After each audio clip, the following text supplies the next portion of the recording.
Bien, entonces comentaba entonces que aquí la parte justamente que ha tenido la sentencia favorable y justamente que tenga ese interés jurídico en que subsista el acto reclamado, puede presentar justamente el amparo de forma adhesiva. Repito, en materia administrativa, en este caso, como la autoridad responsable es un ente del gobierno federal regularmente, pues bueno, pues aquí no tiene oportunidad de ese amparo adhesivo. Aquí la oportunidad solamente de esa autoridad es el amparo o perdón, la revisión fiscal en contra de la resolución que ha emitido el Tribunal Federal de Justicia Administrativa, ¿no? Y el quejoso como tal tiene la oportunidad de interponer el amparo directo, ¿no? En este caso, si es que procede justamente la revisión fiscal, tendrá la misma suerte que el amparo directo, es decir, la revisión fiscal también la va a resolver el Tribunal Colegiado de Circuito y la substanciación va a ser la misma, en este caso del amparo directo, pero bajo la premisa de la revisión fiscal, ¿no? Ahora, una vez que se admite que se le da oportunidad a las partes para poder alegar, aquí esta autoridad, o en este caso el tribunal colegiado, ya va a ser propiamente a emitir su resolución. Por eso es que aquí ya tiene 90 días, una vez que admite la demanda, para poder resolver si ampara o no ampara. Entonces, en este caso, como les refería, nosotros tenemos oportunidad de interponer el recurso de revisión en amparo directo siempre y cuando sea un asunto de importancia y trascendencia, siempre y cuando hablemos sobre la interpretación directa de un precepto constitucional o bien se versen por cuestiones de inconstitucionalidad de normas, ¿no? En esos supuestos podemos nosotros escalar a la Suprema Corte, pero repito, o sea, yo siempre recomiendo que a través del control difuso, donde todas las juezas y juezas tienen esta facultad para poder determinar si una norma es constitucional o no, pues desde ese momento se esté planchando esa idea para poder justamente seguir todo este camino, ¿no? Ahora, tenemos un caso práctico hablando de amparo directo. Dejen, déjenles comparto.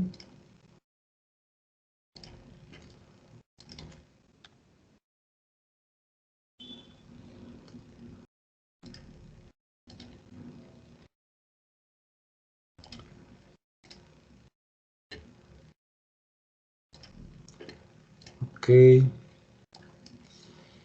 ¿ya lo están viendo? ¿Ya están viendo el documento? Ok, bien.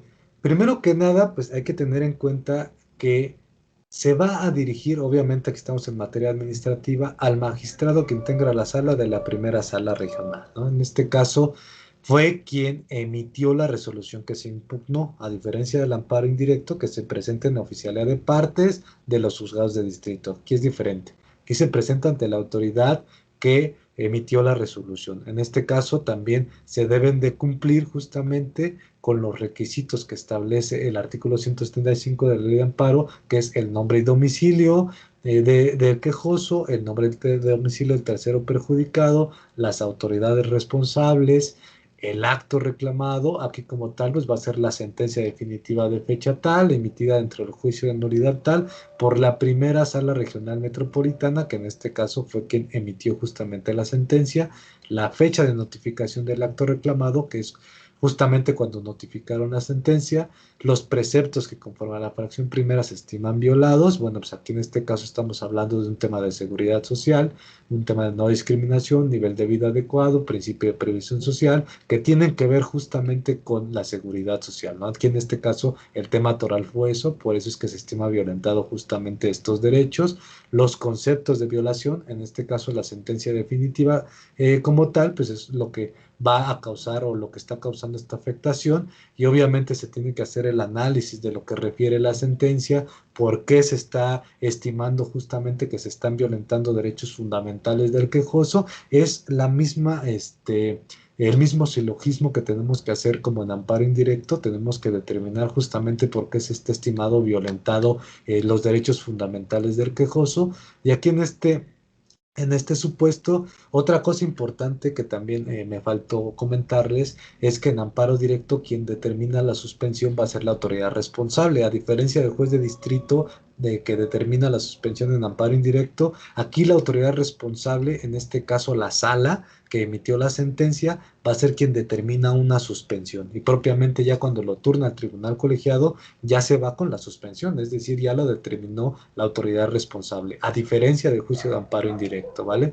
Entonces es un punto también ahí importante que deben de tomar en cuenta en cuestión de suspensión. En este caso, aplica la suplencia de la queja deficiente porque al final del día estamos hablando de una persona de 75 años de edad y que tiene ciertos padecimientos, entonces se acredita justamente esta desigualdad social que tiene el quejoso, por eso es que es aplicable la suplencia de la queja y por supuesto, bueno, ya se le pide a la autoridad responsable que lo remita al tribunal colegiado. En este caso se hizo un solo escrito, sin embargo, de forma práctica se pueden manejar dos situaciones para poder presentar una demanda de amparo directo. Una es con un escrito, lo presentan a la autoridad responsable y anexo a ese escrito, anexan la demanda de amparo directo, ¿no? Esa es una forma de presentarlo. Y otra forma es dentro de un solo escrito, tú estableces justamente la demanda de garantías y solamente le peticionas a la autoridad responsable que lo remita al tribunal colegiado, pero en un solo escrito. Pero de forma práctica, cualquiera de las dos formas de presentar la demanda, pues es válida, ¿no? Al final del día tiene que remitirla al tribunal colegiado de circuito, ¿vale? Entonces, continuando con los temas, también tenemos el juicio de amparo contra leyes. Anteriormente le puse amparo contra leyes porque realmente así se le ha conocido durante toda la vida. Ya fue a raíz de la reforma a la ley de amparo, bueno, de la nueva ley de amparo, más bien dicho, en donde ya se le cambia el nombre, ¿no? Y en lugar de amparo contra leyes, es el amparo contra normas generales, porque así lo establece la ley de amparo. El artículo 103 de la Constitución, pues nos dicen justamente que los tribunales de la Federación van a resolver toda controversia que se suscite justamente por normas generales. Si ustedes advierten, ya habíamos visto esta fracción, pero vamos a ponerle especial atención justamente a las normas generales. Por eso es que se llama amparo contra normas generales, no contra leyes, porque ya así lo bautizó la nueva ley de amparo. Entonces, esta primera fracción, que justamente es la que nos va a dar base, nos va a dar pauta para poder interponer una demanda de garantías en contra de una norma que consideremos que es inconstitucional, va a ser también con base o el fundamento va a ser esta primera fracción del artículo 103 constitucional. Ahora, el artículo 107 de la Ley de Amparo también nos dice, contra normas generales que por su sola entrada en vigor o con motivo del primer acto de su aplicación causen perjuicio al quejoso. Esto es muy importante porque también la Ley de Amparo nos da la clasificación de qué se va a entender como una norma general. Tratados internacionales, leyes federales, constituciones de los estados, leyes de los estados, reglamentos federales, reglamentos locales, decretos, todos estos documentos van a ser considerados por la ley de amparo como normas generales. Entonces, esto quiere decir que desde el momento en el que se emite un decreto, un reglamento, una ley estatal o federal, yo a partir de ese momento tengo oportunidad de interponer mi demanda de garantías. Este amparo contra leyes o el amparo que procede justamente en contra de la emisión y publicación de esta norma es el amparo indirecto. Adelante, Arturo. Una pregunta, maestro. En el caso de los ayuntamientos, hacen sus acuerdos de ayuntamiento. Yo no lo he hecho, nunca he interpuesto un amparo contra los acuerdos del ayuntamiento. La pregunta complicada, no lo sé bien, no me ha tocado, pero luego, pues no son normas generales, es un acuerdo del ayuntamiento para un caso concreto, una venta de un material, una autorización de un fraccionamiento, no sé. Pregunta, ¿considera usted que cabría este amparo? Únicamente cabría, Arturo, si ese acuerdo, ese decreto de ese ayuntamiento es de observancia general. Ese es el requisito para que proceda el amparo contra normas generales y se pueda considerar como una norma general. Si ese decreto no es de observancia general y solamente es aplicable a fulanito o a ciertos, no sé, a cierta persona, pues lógicamente no podemos considerarla como una norma general. Pero si ese decreto o ese acuerdo es de observancia general de todo el municipio, bueno, ahí sí estamos hablando de una norma de carácter general, porque precisamente cabe la observancia, ¿no? Ese es justamente uno de los requisitos que establece la ley de amparo para considerarla como una norma general. Por ejemplo, el caso de cuando se cierran por día festivo los bares, por ejemplo. Cuando se cierran por día festivo los bares. Hacen un acuerdo y pues luego no lo publican, nada más hacen un acuerdo general que se cierra los bares, que se cierra por la fiesta de la localidad y pues los comercios o los horarios de, por ejemplo, ahorita con la pandemia, pues a lo mejor vale si tienen una fundamentación que están cerrando muy temprano en algunos lugares, algo así, pregunta. Sí, bueno, yo sé, fíjate que estaría interesante promover el amparo también en contra de un acuerdo de esa naturaleza, porque si bien es de observancia general, únicamente es aplicable, por ejemplo, a los bares. No es como algo que le cause un perjuicio a todas las personas o que todas las personas deban de observarlo, solamente es a los bares. Mm, Entonces, aquí en este caso, desde mi punto de vista, yo creo que ok, no se puede considerar una norma general porque no justamente no involucra a todos los del ok. municipio, sino solamente a cierto grupo específico. Aquí ya en todo caso sería un medio de impugnación distinto que en todo caso pues, no se puede considerar como una norma general. Por Muchas, eso, repito, aquí el requisito es que debe de ser de observancia general, sea un decreto, sea un acuerdo, sea una norma como tal, pero que sea de observancia general. Ese es el requisito para considerarse como una norma, ¿no? Una norma de carácter general. muchas gracias. ¿Vale? Bien, entonces, siguiendo con esto, bueno, el artículo 81 de la Ley de Amparo nos refiere también que el amparo, en este caso directo, en contra, procede el recurso de revisión en contra de sentencias que resuelvan sobre la constitucionalidad de normas generales que establezcan la interpretación directa de la Constitución o de los derechos humanos establecidos en tratados internacionales, u omitan decidir sobre tales cuestiones. Vean ustedes que para la procedencia de la revisión en amparo directo, justamente se debe de cumplir esta fracción segunda del artículo 81, que era lo que les comentaba desde un inicio. Si tú le estás planteando que la constitucionalidad o inconstitucionalidad de una norma y no te están resolviendo o de alguna manera no están fundamentando, en este caso el órgano jurisdiccional de amparo no está determinando o resolviendo sobre esta cuestión, pues es en donde tendría cabida el recurso de revisión, ¿no? Al igual cuando omite justamente decidir sobre estas cuestiones. Obviamente, se tendrá que tomar en cuenta fijar un criterio de importancia y trascendencia, también dice esta fracción, ¿no? Sí, adelante. No, no, es que tengo problemas con la computadora, una disculpa. Ah, ok, ok. No, no te preocupes, Arturo. Bien. Ahora, lógicamente, ya las cuestiones propiamente del recurso de revisión, pues únicamente se va a limitar a la determinación de estas cuestiones, no más. Es decir, si se advierte justamente que una norma es inconstitucional, pues bueno, ya no tendremos oportunidad justamente de que no se le aplique en la esfera jurídica del quejoso, es lo que vamos a poder ganar, ¿no? Entonces, la desaplicación de esa norma por considerarse inconstitucional. Por eso es que siempre, siempre, desde antes ya tenemos que ir planteando justamente esta cuestión de inconstitucionalidad. Ahora, la substanciación, justamente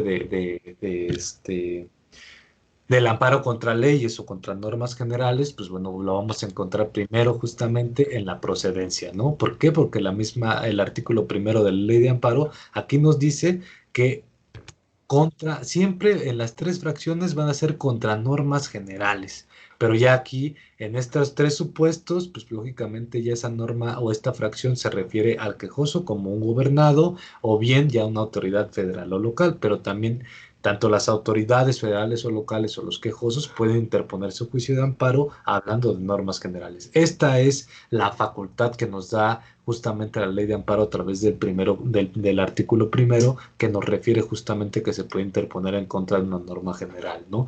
Ahora, la demanda de amparo, en este caso indirecto, también nos refiere el artículo 108, deberá formularse por escrito, por medios electrónicos, y se expresará la fracción tercera, nos dice la autoridad ordenadora responsables.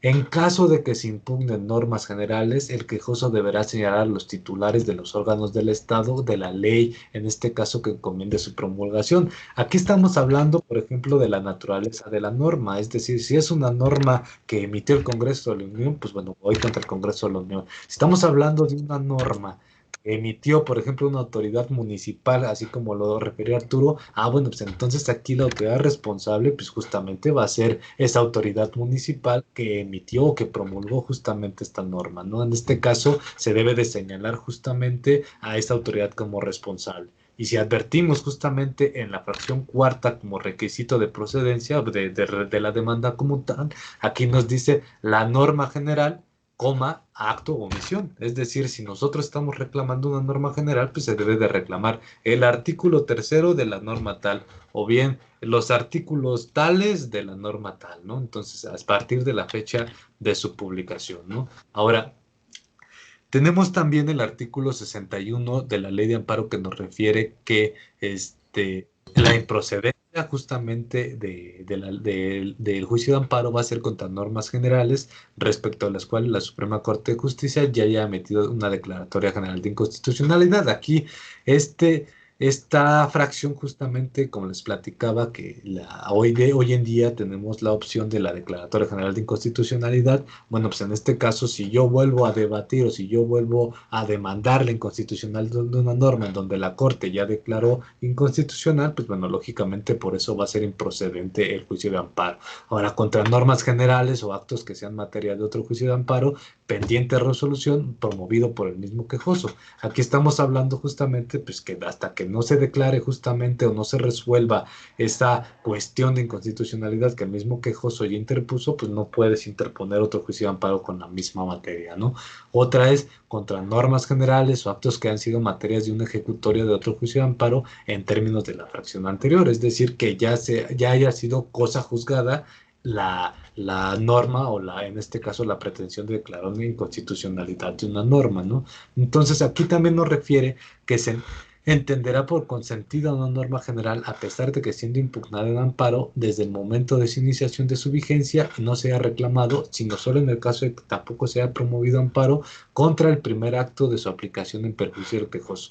Hay que tener en cuenta que para normas generales tenemos dos momentos importantes, atendiendo a la naturaleza de la norma. Hay que recordar que las normas pueden ser autoaplicativas y pueden ser etaplicativas, es decir, que si desde el momento de su aplicación ya te causan una afectación o que necesariamente se implique un acto de la autoridad para que tenga ya esa afectación, ¿no? Aquí ya vemos la naturaleza de autoaplicativas y heteroaplicativas. Sin embargo, la ley de amparo nos da dos oportunidades. En primera instancia, la primera oportunidad que se nos da es a la fecha de su publicación. En ese momento tenemos 30 días para interponer la demanda de amparo indirecto en contra de esa norma general que se acaba de publicar. Sin embargo, si yo no me interpuse en el juicio de amparo al momento de su publicación, pero ya después, vamos a suponer la ley del ISSSTE cuando se reformó en 2007. Todos los trabajadores al servicio del Estado tenían oportunidad de impugnar la inconstitucionalidad de la norma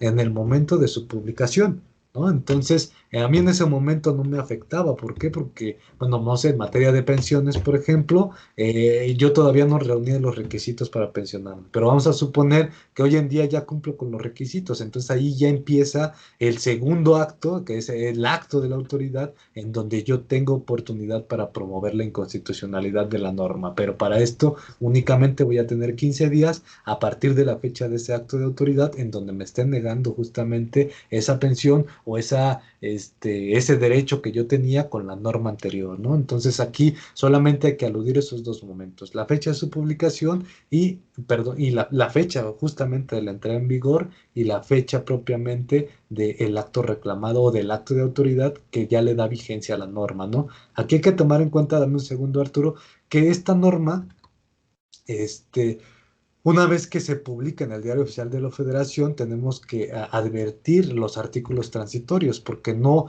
simplemente a veces no toda la norma entra en vigencia en la fecha de publicación. A veces esos transitorios dicen, pues el artículo tal va a entrar en vigor 30 días después a la fecha de publicación. Entonces yo no puedo interponer mi amparo a la publicación de la norma, sino más bien cuando entra en vigor el artículo que yo considero inconstitucional, que va a ser 30 días después de la publicación de la norma general, es decir, de toda la norma, ¿vale?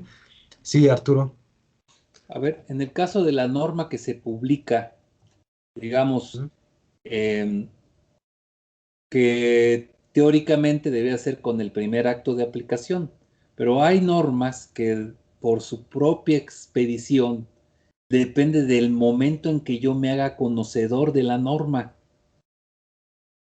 ¿sí? O sea que Sí. un impuesto, ya ve que a veces hay impuestos que pues estoy yo pagando, digamos, no me lo han aplicado, pero ya estoy pagando y pues es un acto que ya estoy consintiendo en caso de los pagos del agua, no sé, ese tipo de cosas. Pero hay posibilidad de que yo, aún sabiendo que la norma, o sea, ya existe, ¿sí? Ya existe la norma, pero no me la han aplicado, pero ya soy conocedor de la norma.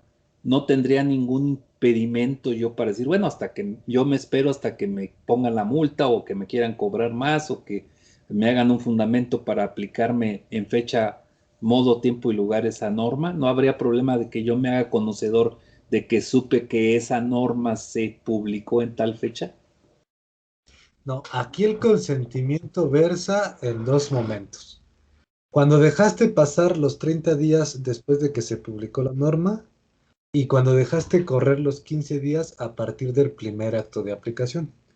En esos dos momentos tú ya consientes la norma.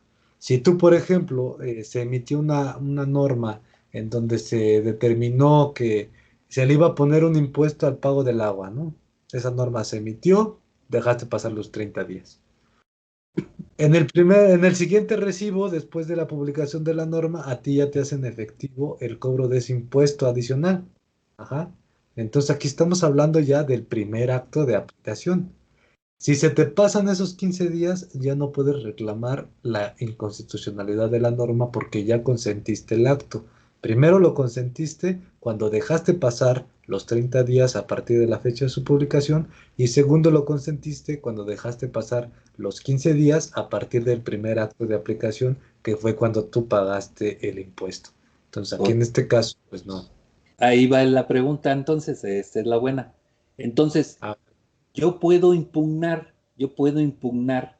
en este caso, porque el problema estuvo en la inconstitucionalidad de la norma, sin ah, haber agotado el principio de definitividad, según su opinión.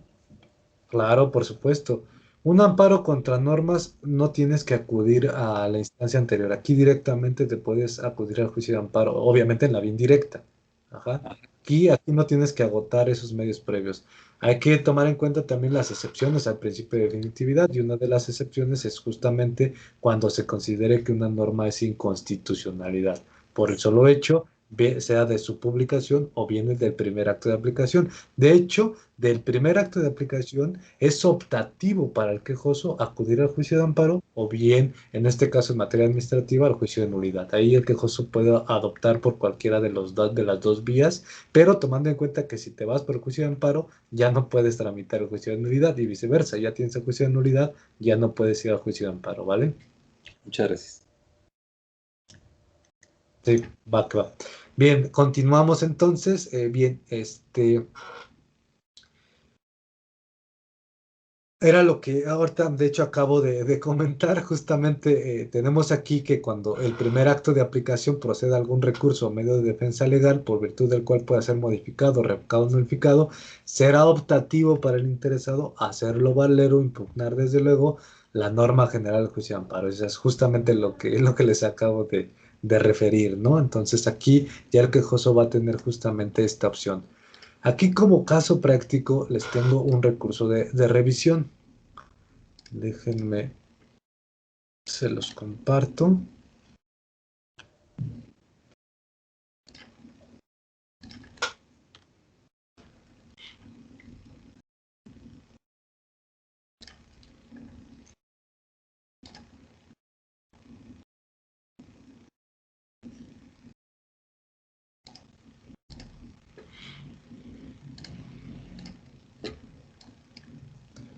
¿Ya ven el documento? Ya lo ven, ok. Gracias, Dolores. Bien, aquí estamos hablando justamente de un recurso de revisión. Ajá, este recurso de revisión es en materia penal. Este recurso de revisión es en contra de una resolución de un tribunal colegiado. ¿Ah? Entonces estábamos hablando que tenemos varias opciones del amparo contra normas generales, el amparo contra leyes y para declarar su inconstitucionalidad y justamente para declarar su inaplicabilidad, porque es lo que buscamos, ¿no? Vamos a tener en cuenta, por ejemplo, que, no sé, en el ISSSTE, cuando se reformó la ley del 2007, anteriormente, en la ley anterior, no se exigía una edad para la jubilación, sino simplemente tener 30 años de servicio, ¿no? Pero resulta que con la reforma ya se pide una edad, que es un requisito adicional. Pero si yo gané un amparo al momento de la publicación de esa norma, a mí se me debe de respetar justamente la no aplicación de la norma anterior, perdón, la aplicación de la norma anterior. Es decir, que a mí mis 30 años me debes de pensionar sin que yo haya cumplido la edad, ¿no? Solamente con mis 30 años de servicio. Entonces, esa es la finalidad justamente del amparo contra normas generales, que bien puede ser de forma presente o a modo futuro, es como ustedes lo pueden ocupar, ¿no? Y más en materia administrativa. Pero también tenemos otra vertiente del amparo contra normas que es a través del recurso de revisión. Ustedes han escuchado, no sé si han escuchado hablar en la Suprema Corte, pues del amparo en revisión tal, el amparo en revisión fulanito, bueno, se sacó este criterio y la Corte ya determinó que, bueno, se va a determinar justamente de esta forma, ¿no?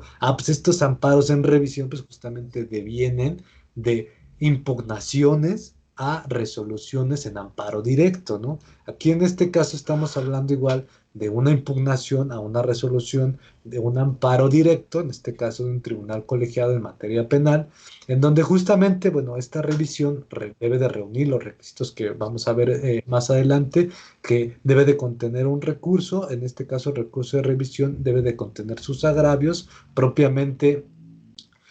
Una vez que se le está diciendo a la Suprema Corte que el agravio en este caso es que omitió el estudio de las cuestiones constitucionales planteadas derivados de la interpretación directa del artículo 14, en este caso del Pacto Internacional de Derechos Civiles y Políticos, Tratado Internacional del que el Estado mexicano es parte, etcétera, ¿no? Y se hace referencia a lo que refiere el artículo 14. En este caso, se le solicitó al Tribunal Colegiado que analizara o que interpretara justamente el artículo 14 del Pacto Internacional de Derechos Civiles y Políticos, y el Tribunal Colegiado de Circuito fue omiso. Entonces, derivado de esto, pues lógicamente se está solicitando que con base en esta interpretación de este artículo 14 del Pacto Internacional se determine justamente la legalidad de esta sentencia. Por eso es que al final del día la procedencia del juicio de amparo, del recurso de revisión en amparo directo, versa lógicamente con estos requisitos que ya les había comentado. En este caso, bueno, ya el análisis propiamente es presunción de inocencia. Aquí un análisis, bueno, el argumento también es que tiene que ver con es un criterio de importancia y trascendencia respecto a los límites de valoración probatoria por parte del órgano jurisdiccional frente al derecho humano de igualdad procesal, ¿no? Por eso es que se está estableciendo que ese va a ser el criterio de importancia y trascendencia, y se le solicita a la Corte, por supuesto, que analice el artículo 14 del pacto, ¿no? En este caso, bueno, pues ya la demanda propiamente, el recurso procede a su admisión y propiamente después a la resolución de la Suprema Corte, ¿no? Ahora, Les comparto nuevamente la presentación.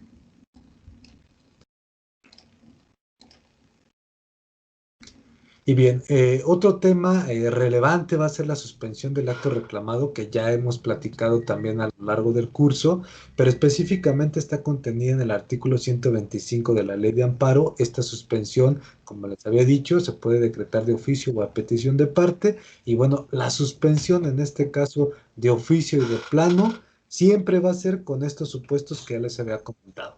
Actos que importan peligro de privación de vida, ataques a la libertad personal, todos estos supuestos que son protegidos por la ley de amparo, pues lógicamente aquí también va a atender a la oficiosidad del juez de distrito para poder decretar la suspensión del acto reclamado, ¿no? Entonces, aquí dentro de los requisitos justamente para la procedencia de la suspensión, siempre que no sea de oficio, la debe de solicitar el quejoso. Y segundo requisito, que no se siga perjuicio al interés social ni se contravengan disposiciones de orden público. Es decir, si se cumple con la solicitud del quejoso y no se sigue perjuicio al interés social ni se contravienen disposiciones, el juez de distrito sin más deberá de determinar esa suspensión de manera, en primer momento, provisional, ¿no?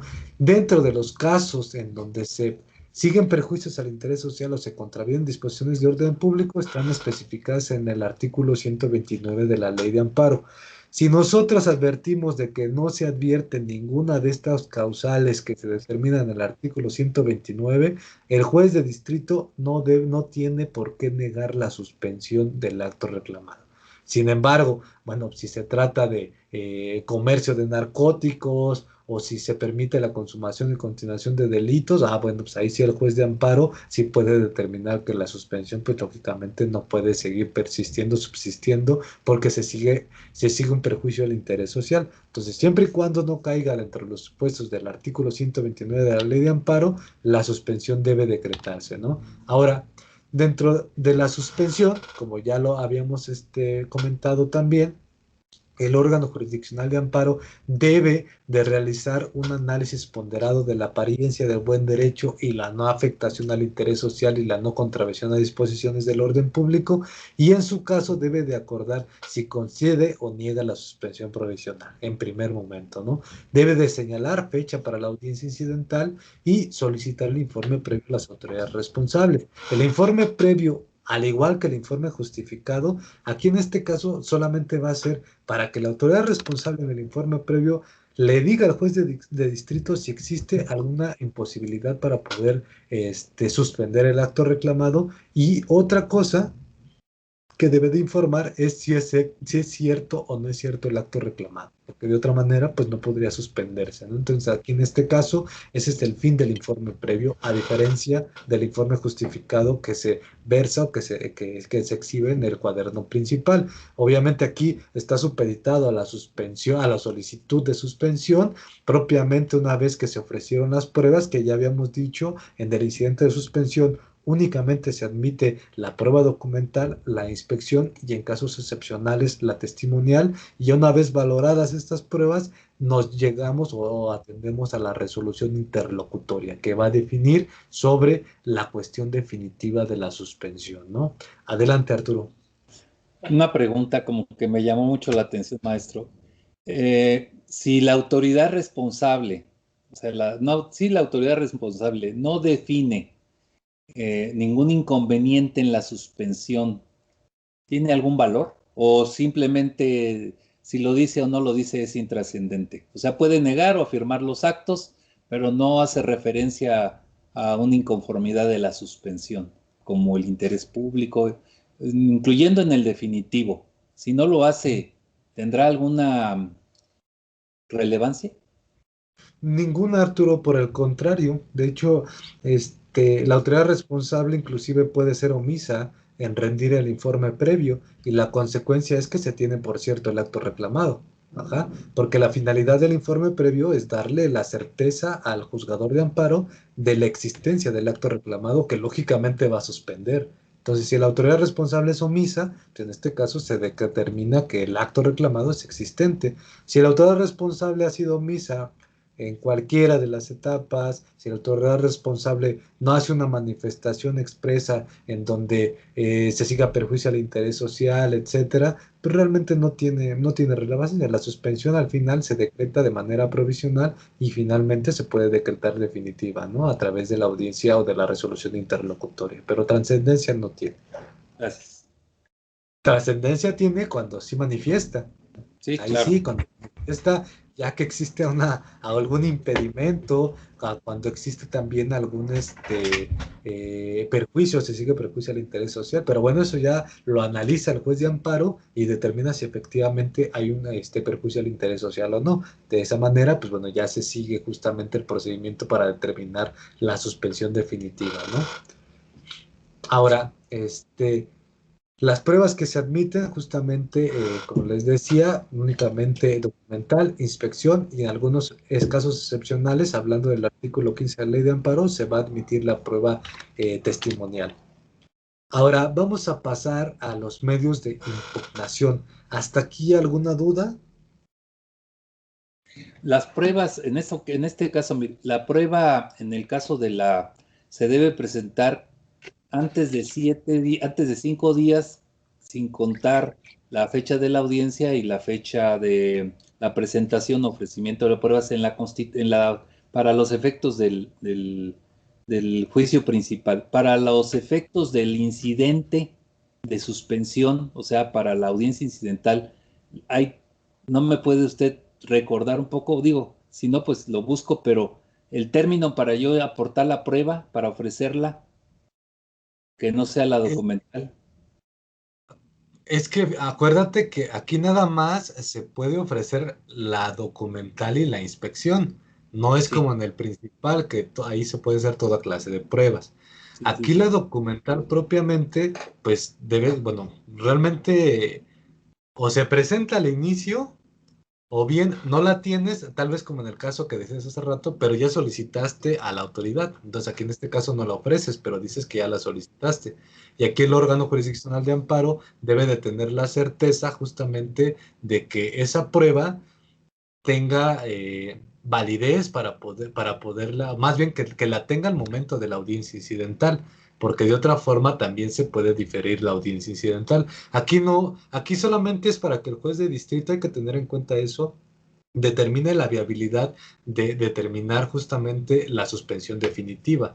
Aquí no es para que la otra parte, en este caso la autoridad responsable, manifieste respecto de la prueba, no. Aquí solamente la litis va a ser la suspensión. Entonces aquí propiamente no se le tiene que dar un tiempo para que se pueda, para que la otra parte la pueda conocer, ¿no? Aquí solamente es para que el juez de distrito la conozca y determine sobre la suspensión definitiva, no propiamente para que la autoridad responsable o el mismo quejoso tengan visión justamente de esa prueba, ¿no? Ya propiamente se hará dentro de los alegatos, porque también se puede alegar en la audiencia incidental, en donde se puede justamente advertir alguna inconsistencia, inclusive se puede advertir que un documento es apócrifo, por ejemplo, ¿no? Pero eso ya se dilucidará posteriormente, ¿no? Y el juzgador de amparo irá difiriendo la audiencia hasta en tanto no tener certeza de todo, ¿no? Si yo, por ejemplo, determiné que hay un documento apócrifo dentro de este procedimiento incidental, bueno, el juzgador de amparo difiere la audiencia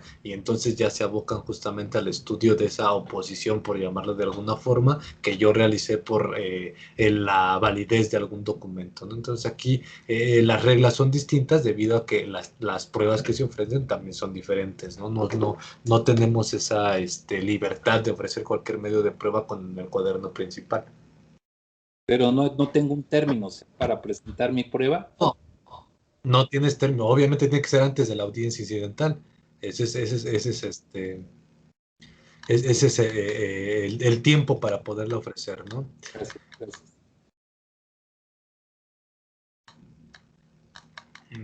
Inclusive déjame te digo específicamente el artículo de la ley de amparo. Gracias. Es el 70 y... Déjame lo encuentro.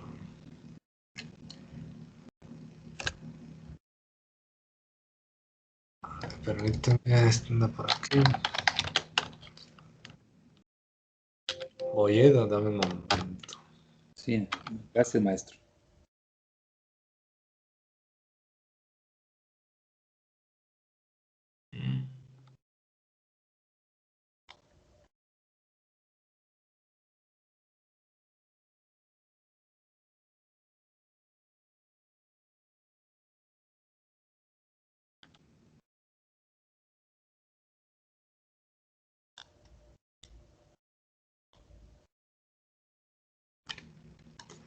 Ciento diez.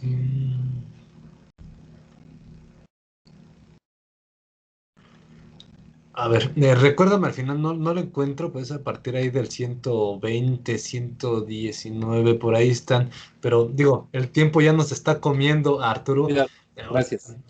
ahorita lo buscamos ya para tener más Sí. certeza. Después de, gracias.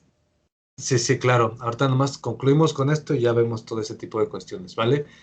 Medios de impugnación que contiene la ley de amparo. El artículo 181 justamente es el que prevé el recurso de revisión, el primero que vamos a analizar. Y este recurso de revisión justamente en amparo indirecto procede justamente en contra de estas resoluciones. Primero, las que nieguen o concedan la suspensión, que ya también lo habíamos comentado, y bueno, deberán también de impugnarse los acuerdos pronunciados en la audiencia incidental. Lógicamente, aquí estamos hablando justamente de esta definitividad, ¿no? Porque también la norma contempla justamente estos medios de impugnación en contra de esos acuerdos que se puedan emitir dentro del juicio de amparo o que sean pronunciados por el juez de distrito.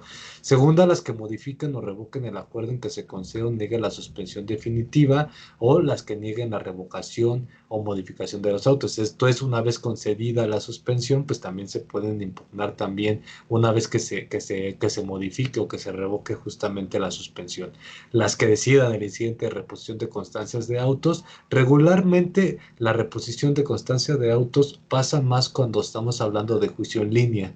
Ahí es cuando, porque obviamente cuando todo el juicio se lleva de manera escrita, es muy difícil que se pierdan justamente los autos, pero sí, bueno, se pueden llegar a perder regularmente. Aquí se ocupa más cuando es el juicio en línea, propiamente porque todo es de manera electrónica y a veces no todas las constancias versan, ¿no?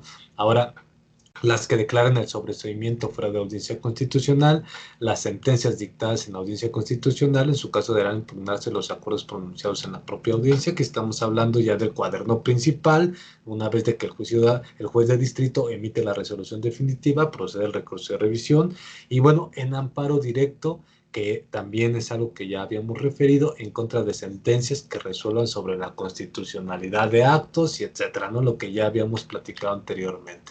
Ahora, este recurso de revisión se debe de interponer dentro de los 10 días por conducto del órgano jurisdiccional que ha dictado la resolución. Volvemos a lo mismo. Recurso de revisión se interpone ante el juez de distrito, en este caso hablando de juicio de amparo indirecto, y lo remite al tribunal colegiado, ¿no? Entonces, ese va a ser el procedimiento. Este recurso de revisión se interpone por escrito y aquí no se expresan conceptos de violación, se expresan agravios, ¿no? Entonces, este recurso, como el ejemplo que les planteé hace rato, como caso práctico, ustedes advirtieron que en lugar de conceptos de violación, pues contiene agravios, ¿no? Son los agravios que causa justamente la resolución que se está impugnando, ¿no? Ahora, interpuesta revisión y recibidos en tiempo las copias del escrito, el órgano jurisdiccional, por conducto del cual se hubiera presentado, distribuirá a las partes dentro del término de 3 días, remitirá el escrito original de agravios, en este caso el cuaderno principal, a la Suprema Corte o al Tribunal Colegiado, dependiendo justamente de que estamos, contra qué estamos interponiendo el recurso de revisión. La suspensión, el expediente original del incidente de suspensión se debe remitir dentro del plazo de 3 días, contados a partir del día siguiente que se integre debidamente el expediente, quedando su duplicado en el órgano jurisdiccional en contra de cuya resolución se interpuso el recurso.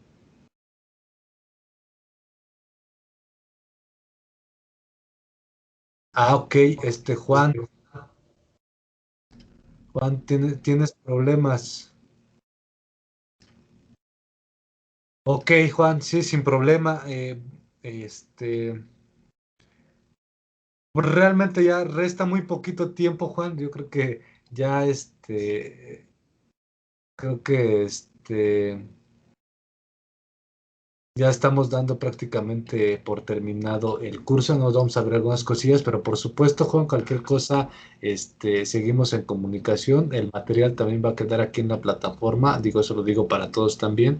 Ya propiamente lo que les he compartido, pues ha sido parte justamente de todo este material que también es parte del curso, ¿no? Ya lo tienen ahí en el chat, lo pueden descargar también cuando ustedes gusten, ¿vale? Ahora, este... Continuando, vaya, los recursos, tenemos el recurso de queja, este está contemplado en el 97 de la Ley de Amparo, y este procede justamente contra las que admitan total o parcialmente, desechan o tengan por no presentar una demanda de amparo.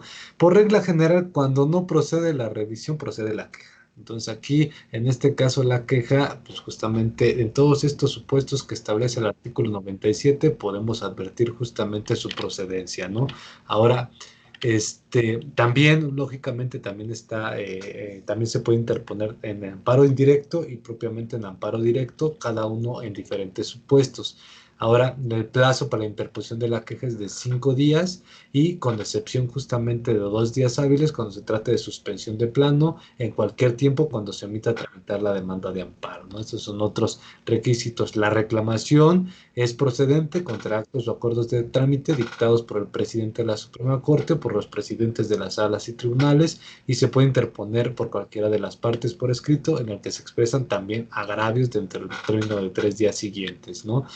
En la inconformidad, este recurso propiamente ya es en materia de sentencia propiamente, porque lo habíamos platicado anteriormente. Aquí es cuando se tiene por cumplida la ejecutoria de amparo en términos del artículo de 196, pero en este caso el cojoso esté inconforme justamente con ese incumplimiento. En este caso, por supuesto, procede el recurso de inconformidad, ¿no? Y que se declare también que existe imposibilidad material o jurídica para cumplir la sentencia, que se declare sin materia infundada la denuncia de repetición del acto reclamado, que se declare infundada o improcedente la denuncia por incumplimiento de la Declaratoria General de Inconstitucionalidad. Ahora, este recurso prácticamente ya es el último, digo, como medio de impugnación, pues bueno, al final del día solamente hay que advertir justamente la situación jurídica que tenemos o que nos causa una afectación dentro del procedimiento, substanciación del juicio y propiamente ver cuáles son ese requisito o esos supuesto en el que cae para poder determinar si procede la queja, si procede inconformidad, si procede la revisión, ¿no? Entonces aquí sí hay que nada más únicamente advertir el contenido de la ley de amparo, ¿no? Ahora sí, dudas, comentarios, veo, entiendo esta hora, créanme que también para mí es un poquito cansada. Fíjense, realmente, como doy clases en la mañana, de 1 a 3 de la tarde, este curso regularmente lo doy de 9 a 3 de la tarde. Y créanme que ahorita, que ya tengo clases en ese horario y ya el curso propiamente ya es en la noche, siento que es un poquito también más cansado, ¿no? Un poquito tal vez más agotador, pero créanme que eh, eh, puse todo el esfuerzo para ir como que teniendo un poquito más de dinámica en el curso, porque sé que es cansado. Agradezco su atención, agradezco su interés. Como ustedes advirtieron, 5 horas, en serio, no son suficientes para todo este amparo. Son muchísimas Sí, vertientes claro. eh, que realmente, o sea, como les dije en un inicio, la intención al final es tener como que esa base de juicio de amparo más en materia administrativa, por supuesto, y propiamente ya irlo robusteciendo, ¿no? Ya un curso específico, inclusive juicio de amparo contra normas generales, créanme que 5 horas también a veces sería difícil, Es ¿no? poco. Cada uno de todas esas cosas. Lo que sí quiero que tengan en cuenta, pues es que el juicio de amparo es una institución, créanme que si la sabemos utilizar, si sabemos identificar su procedencia, nos va a ser de muchísima utilidad, más que nada, por ejemplo, para los litigantes. Tú, Arturo, créeme que la verdad el juicio de amparo es muy útil, muy útil. Hay que tener también esa visión un poquito estratégica, ver cuándo cabe el juicio de amparo, porque a veces los tiempos son los que a nosotros como abogados son los que nos funcionan, ¿no? Entonces, espero les haya gustado, espero haya solventado las dudas que tenían y por supuesto el objetivo que tenían en el curso, ¿no? No sé si tienen algún comentario, alguna queja, alguna duda. Pues no, maestro, se me hizo muy interesante, explica muy bien, felicidades. Gracias, En Dolores. un futuro, pues me gustaría como inclinarme hacia esta materia. Conozco un poco del juicio de amparo, pero no en materia administrativa. En la escuela donde yo estoy estudiando derecho no dan la materia de derecho administrativo, entonces se me complicaba un poquito entender lo de los actos administrativos, pero ya me quedó claro, tengo mis anotaciones y con el material que usted nos va a proporcionar, pues yo creo que complemento, pero se me hizo muy interesante y valió la pena. Muchas gracias, gracias, Gracias. Dolores. Efectivamente, bueno, yo primero lo felicito, abogado y maestro, porque Gracias, Pedro. yo tengo 17 años dando clases, como le comenté, di 17 años dando clases de municipal, administrativo y luego algo de cuestiones de práctica procesal, pero más bien a nivel de tribunal, o de contencioso. Yo creo que lo Sí, hace excelentemente bien, lo hace excelentemente bien, eh, lo explica muy bien, la verdad lo quiero felicitar y le digo porque yo también soy gracias. maestro, fui maestro, ahorita ya últimamente no, pero Gracias. la calidad de su exposición es muy fina, muy buena. Quiero dejar la constancia en la grabación que usted está dando y sobre todo estoy dedicado a estos temas, como usted se dio un poquito de cuenta, y me Por supuesto. enriquece mucho su valiosa aportación para mi práctica profesional. En mi opinión, si me lo permite y si se vale, creo que este curso que usted da está como con mucho respeto para los participantes. A lo mejor, pues también mi intervención no fue muy adecuada, pues para el tema concreto, porque yo ya fui al grano, por eso lo tomé, porque pues es especialidad, eso es especialidad, o sea, no se supone que sabemos amparo, pues, no es Sí, sí, para, se me hace que le tiene que cortar esas partes, para que la persona como yo o otros que deben ser mucho mejores, por supuesto, pues no intervengan y distraigan, sino que se dediquen al tema que usted también le está dando. Entonces yo creo que el tema de administrativo, y le voy a dar un comentario para Dolores sobre todo, que si me lo permite, hay una falta de aplicación total, absoluta en todo el país de la ley de procedimientos administrativos. O sea, hay leyes estatales de procedimientos y los tribunales, tanto de amparo como de tribunales contenciosos en sus resoluciones, no toman en cuenta. Entonces, esa área administrativa que no es fiscal, o sea, no es del código fiscal, sino es una ley específica, tanto estatal en cada caso como federal, no la conocen los juzgadores de amparo y son procedimientos, actos continuos fuera de procedimiento, licenciado maestro. Entonces es muy triste porque los que litigamos, pues no podemos ir al amparo por falta de procedimientos aplicados, porque pues ni conocen la norma y también casi siempre en este recurso de definitividad los tienen tanto trabajo, sí son muy buenos los colegiados y los de distrito, tienen tanto trabajo que nada más están buscando, perdón la palabra, la chicha en las hormigas para decir, no soy competente. No así soy es. digo, espero que sean de utilidad a su maestría. Gracias, muy amable. No, pues, gracias, por sus aportaciones, gracias por sus comentarios. Créanme que yo quedo a la orden. Ahí les dejé también ahí mis datos, ahí en la presentación. Digo, cualquier comentario que tengan adicional, por supuesto, créanme que al final de esto, pues somos un vínculo, ¿no? Somos al final abogados todos. Yo siempre lo que recomiendo, ahorita somos poquitos, pero créanme que también sirve de base.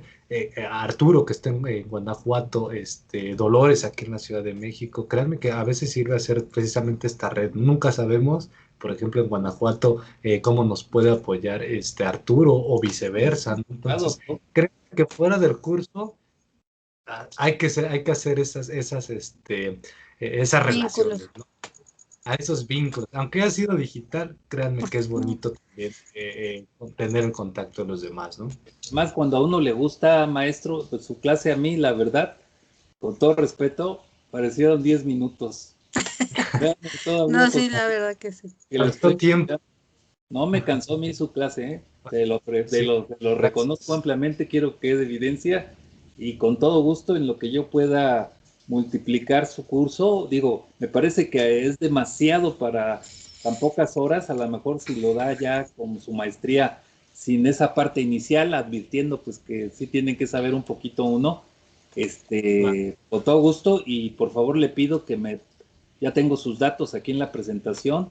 Sí le voy a pedir para estar en comunicación porque pues hay muchos temas que son muy interesantes. Usted está más avesado en este tema y sería un honor que después conjuntamente uniéramos alguna actividad profesional. Desde luego que sí. Queda a la orden, Arturo. Gracias. Bueno, ya no les quito más su tiempo, ya vayan a descansar o vayan a la fiesta donde tengan que ir ahorita, porque ya es un poquito tarde, pero les agradezco los Felicidades, comentarios, en maestro. verdad. Sí, Felicidades. maestro. Muchísimas gracias. Gracias.